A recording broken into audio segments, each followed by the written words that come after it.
आजच्या व्हिडिओमध्ये आपण छत्रपती संभाजी महाराज गेल्यानंतर छत्रपती राजाराम महाराजांनी आपलं कार्य कशा प्रकारे सांभाळलं किंवा स्वराज्याचं संरक्षण कशा प्रकारे केलं यावर आधारित व्हिडिओ बघणार आहोत. छत्रपती राजाराम राजे भोसले हे छत्रपती शिवाजी महाराजांचे कनिष्ठ पुत्र होते. त्यांचा जन्म फाल्गुन पौर्णिमा शके 1591 या तिथीला म्हणजेच 24 फेब्रुवारी 1670 रोजी किल्ले राजगडावर झाला. संभाजी महाराजांच्या मृत्यूनंतरच्या मराठी साम्राज्याच्या अतिशय अवघड काळात म्हणजे 1689 ते 1700 त्यांनी संताजी घोरपडे आणि धनाजी जाधव या विश्वासू सेनापतींच्या सहाय्याने नेतृत्व केले. कारकिर्दीचा मोठा कालखंड त्यांनी तमिळनाडूतील जिंजी येथे व्यतीत केला व तेथून स्वराज्याची धुरा सांभाळली. फाल्गुन कृष्ण 9 शके 1621 म्हणजेच 3 मार्च 1700 मध्ये पुण्याजवळील सिंहगड येथे त्यांचा मृत्यू झाला. राजाराम महाराजांच्या काळापासून स्वराज्यावरचा एकछत्री अंमल खऱ्या अर्थाने संपला. नंतरच्या काळात अनेक सत्ता केंद्र निर्माण झाली. पुणे हे जरी मोठे सत्ता केंद्र असले तरी नागपूर, कोल्हापूर, सातारा, बडोदा व नंतरच्या काळात ग्वाल्हेर, उज्जैन व इंदूर ही मराठ्यांची उपसत्ता केंद्रे होती. शिवाजी महाराजांनी जे कमावलं ते राखण्याची जबाबदारी छत्रपती संभाजीवर आली. ते त्यांनी राखले, पण त्यांच्या अकाली घरपकडीनंतर व हत्येमुळे मराठेशाहीचा कणा पार मोडून गेला. स्वराज्यात छत्रपती म्हणून राजाराम महाराज सिंहासनावर बसले. हा कालावधी राजाला फारच धामधुमीचा, दुष्काळाचा व कधीकधी नामुष्कीचा गेला. राजाराम महाराजांच्या जीवनातील पहिली लढाई 10 जून 1689 प्रतापगडच्या पायथ्याशी झाली. काकर खानसारख्या मुघलांना छत्रपती राजाराम महाराज व एकनिष्ठ सरनौबत नरवीर पिलाजी गोळे यांनी कोयनेच्या काठावर धूळ चारली. 10 जून ते 10 ऑगस्ट 1689 ह्या काळात राजाराम महाराजांचे वास्तव्य प्रतापगडावर होते. नंतर छत्रपती राजाराम व त्यांच्या पत्नी महाराणी ताराबाई यांनी राज्यकारभार पाहिला व तो काळ गाजविला व राज्य कसे का होईना जिवंत ठेवले. जन्मताना राजाराम पायाकडून जन्मले म्हणून सर्वजण चिंतित झाले असताना शिवाजी महाराजांनी हा पातशाही पालथी घालेल असे भविष्य वर्तविले.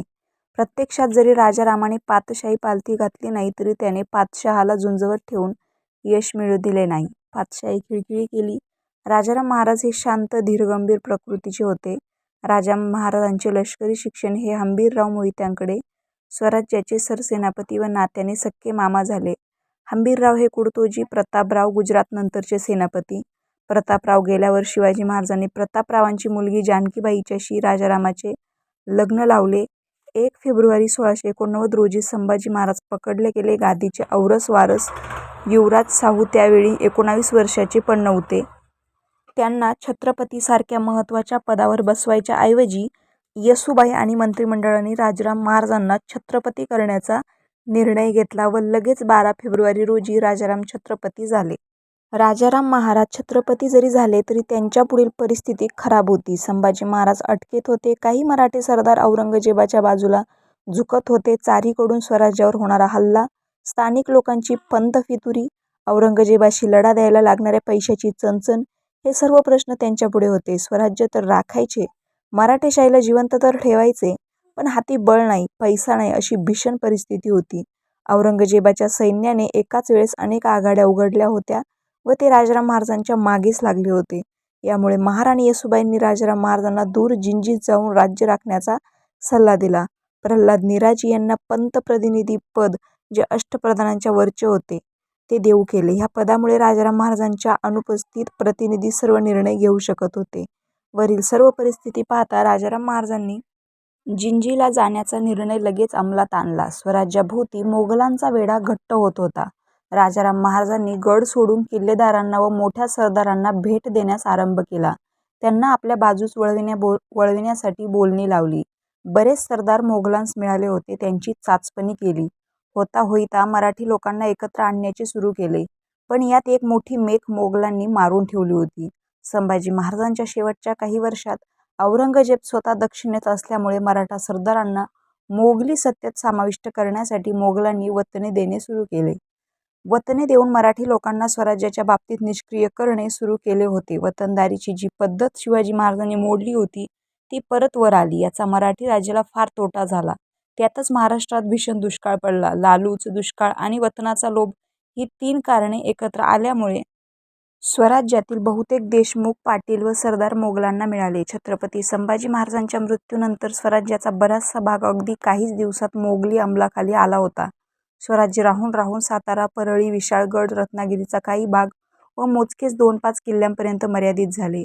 राजाराम महाराज स्वतः यावेळी पन्हाळ्यास होते. मोगलांनी पन्हाळ्यास देखील वेढा घातला. राजाराम महाराजांवर संकटावर संकटे येत होती. रामचंद्र पंत, जे संभाजी महाराजांच्या काळात स्वराज्याचे अमात्य होते, त्यांना हुकूमत पनाह हा किताब दिला गेला व प्रतिनिधी सर्वतोपरी सहकार्य करण्याचे ठरविले गेले. अंधाऱ्या रात्री राजाराम महाराज पन्हाळ्याच्या वेढ्यातून निसटले व जिंजीच्या मार्गावर लागले. भवानीने दुसऱ्यांदा पन्हाळ्यावर महाराष्ट्राला साथ दिली. राजाराम महाराज सुटल्याचे बहादूर खानाच्या लक्षात आले. तुंगभद्रा नदीतीरी भीषण संग्राम झाला. महाराज स्वतः लढत लढत नदीत उडी मारून निसटून गेले. बेदनूरला राणी चेन्नम्मा राज्य करत होती. तिने औरंगजेबाची पर्वा न करता महाराजांना आश्रय दिला व त्यांची सुखरूप रवानगी जिंजीला केली.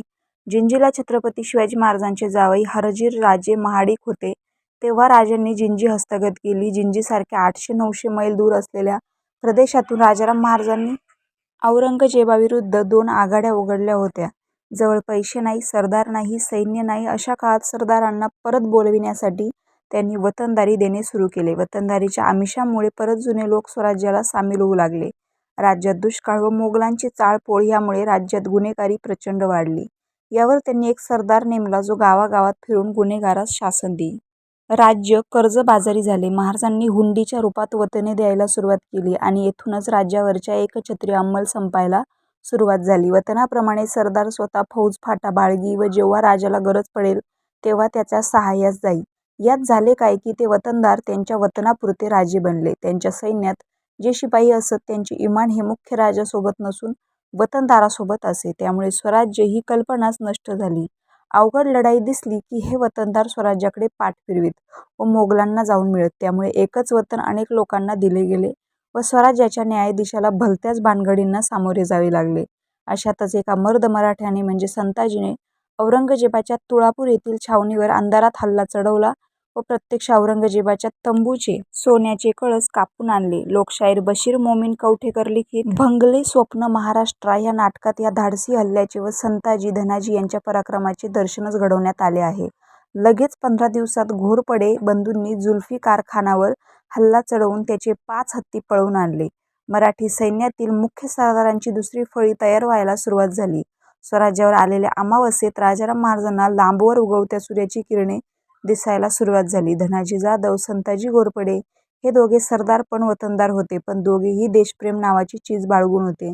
या दोघांनी परत गनिमी कावा सुरू करून शिवाजी महाराजांप्रमाणे अकस्मात हल्ले करायला सुरुवात केली. या दोघांसोबत हुकूमत पनाह प्रतिनिधी, घोरपडे बंधू, बहिर्जी व मालोजी या सरदारांनी अनेक छोट्या आघाड्या उघडल्यास दिवसरात्र पायपीट करून हे लोक हल्ले करून अकस्मात माघार घेत.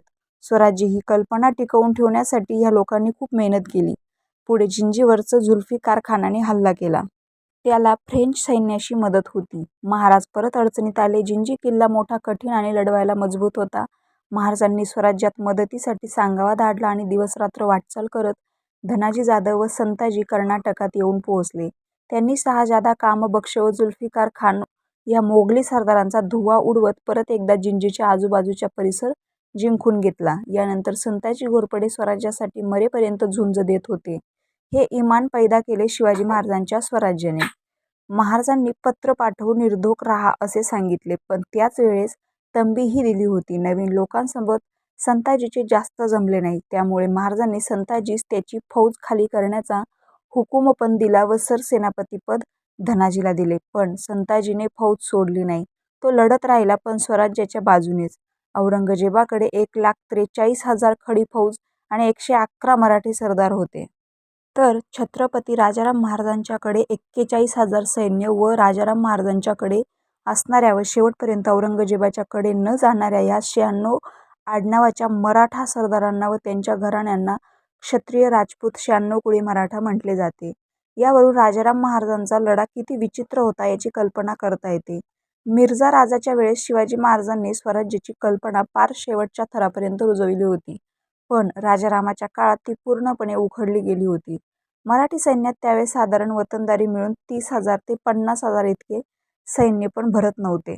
एका 3.5 हा लढा होता. शिवाय मोगलांबरोबर हत्ती, तोफखाना हे सर्व, तर मराठ्यांचे सैन्य तलवार, बर्च्या व ढाली एवढेच घेऊन लढत होते. सन 1679 ते 1700 पर्यंत महाराष्ट्रावर सतत स्वाऱ्या होत होत्या. दुष्काळ, जाळपोळ यामुळे महाराष्ट्र अगदी खचून गेला होता.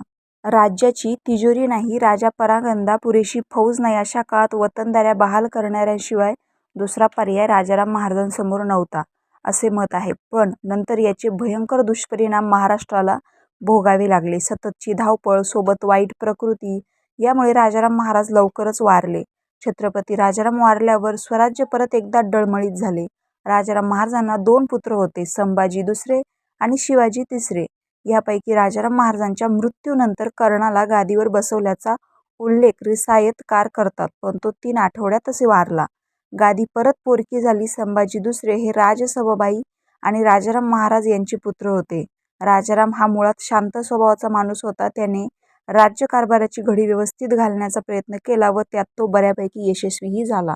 व्यक्तिगतरित्या तो गुणी, धोरणी व मुत्सद्दी राजकारणी होता. एका पत्रात त्याने दिल्लीवर स्वारी करायची इच्छा व्यक्त केली. काळ पाहिला तर औरंगजेब दक्षिण गिळंकृत करत होता. राजारामाकडे पैसे नव्हते, पुरेसे सैन्य नव्हते आणि हा माणूस दिल्लीला घशात घालू या असे त्याच्या अनुयायांना पत्राद्वारे लिहित होता. काय म्हणावे ह्या ध्येयाला? बेडरवृत्ती, धाडसीपणा की आणखी काही? इतिहासाची पुनरावृत्ती होते म्हणतात ती लगेच झाली. 1728 साली निजामाने पुणे घशात घातल्यावर बाजीरावाने औरंगाबादवर हल्ला चढविला. हे गुण राजारामला त्याच्या वडिलांकडून आले. एवढेच नाही तर त्याने वडिलांसारखी सुरतेला 3ऱ्यांदा हल्ला चढविण्याची तयारी केली होती. पण ऐनवेळी बातमी फुटल्यामुळे त्यांना मोगली सैन्याशी महाराष्ट्रातच मुकाबला द्यावा लागला. राजाराम महाराज महाराष्ट्रात परत 1698 मध्ये आले. त्यांनी आल्याबरोबर आपला पवित्रा बदलला. आजपर्यंत ज्या लढाया झाल्या होत्या त्या बचावासाठी, नंतर मात्र ज्या झाल्या त्या आक्रमण करण्यासाठी. मोगली सैन्य मराठ्यांच्या प्रतिकारापुढे जास्त असूनही टिकत नव्हते, कारण त्यांचा राजा हाल सोसून त्यांना लढण्यास भारीच पडत होता. स्वतः स्वाऱ्यांवर जात होता. औरंगजेबाच्या त्यांच्या युद्धनीतीत 1698 परत बदल करून मोठी चढाई केली. त्याला घाबरून जाऊन परत एकदा जिंजीला जाण्याबद्दल बोलणे चालले, पण त्या बोलण्यास राजाराम महाराजांनी नकार दिला व त्यांनी स्वतःच अनेक स्वाऱ्या चालू केल्या. गदग, वराड येथे जाऊन संपत्ती लुटून आणली. महाराज परत एकदा कर्नाटकात गेल्याचा उल्लेख आहे, पण त्या स्वारीबद्दल जास्त माहिती नाही. संताजी व धनाजी असे 2 थोर सेनापती त्यांना लाभले. भरताने जसे रामाचे राज्य स्वीकारले तसे राजारामाने शाहूचे म्हणजे संभाजीचे राज्य स्वीकारले. त्यांना छत्रपतीपदाचा मोह नव्हता.